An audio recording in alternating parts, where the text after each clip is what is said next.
经过了大家的投票，那么这一次也是先做 3DS 的游戏推荐。本期视频呢，我也是给大家带来了一款非常有意思的互动式 3DS 的 AR 游戏，它便是零系列的外传作品《心灵写真附体笔记》。如果你体验过了 VU 版的零儒雅巫女，感受过了那种真正拿起摄影机时所带来的压迫感与沉浸感，那么在这部游戏中，你也能获得相似甚至更加优秀的游戏体验。就对于我个人而言，这部《心灵写真》在沉浸感与代入感上，算是我认为零系列中最强的作品了。因为这次的主角不再是第三人称越肩视角的美少女，而是由第一人称所扮演的身为玩家的你自己。那么今天就让我们来一起看一下这部同时用上了 AR 与裸眼 3D 的恐怖游戏，到底能为我们带来怎样的特殊体验呢？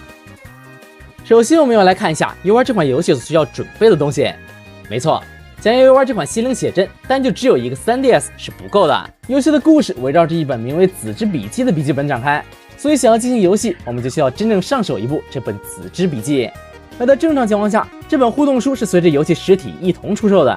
但是抱着勤俭节约的态度，我也是亲手花了一些时间，用打印与胶水粘贴术来做出了一本世界仅此一本的纯手工版《子之笔记》。看在我为这次视频这么努力的份上，大家点个3连不过分吧？不过其实你没有这本书也没有关系，《子之笔记》的数字版图片也是可以正常跟游戏互动的。不过为了给大家还原最贴近原版的效果，我这边还是用书来进行游戏。我们这次也是先来看游戏的画面，游戏的画面水平在 3DS 中也属于上乘的标准，在几乎每个游戏场景中，我们都能够通过陀螺仪来360度无死角的观看场景的每处细节。当然，像这种游戏，你越是细致的盯着某个地方看，就越容易收获到一些不好的回忆。在录制本期视频时，我也是中了几次招号学聪明了，除非剧情需要，否则平时我都是低着头走路。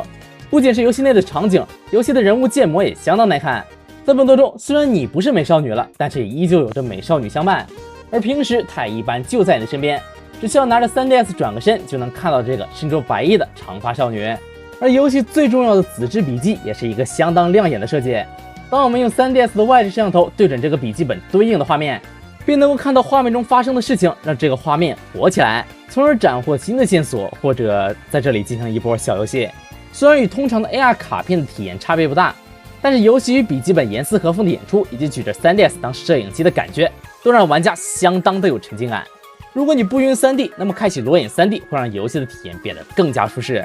游戏的玩法上借助了 3DS 的 AR 功能，使玩家每次利用笔记本互动进入虚拟世界冒险后再穿越回来，成了每一张必有的推进模式。在战斗的体验上，则与 VU 的 Pad 手柄体验差不太多，但是由于 3DS 更加的小巧轻便，使玩家的操作得以变得更加灵活。游戏中的怪物以及剧情场景都是根据 3DS 的陀螺仪来刷新位置，而大部分时候都会刷在你的侧面或者身后，所以这时候就需要你在现实中大幅度转身。但是在这个过程中盯着屏幕的话，很有可能会因为鬼堆脸而吓一跳。如果好巧不巧这个时候没拿稳，把 3DS 甩飞了，可能会心痛很久。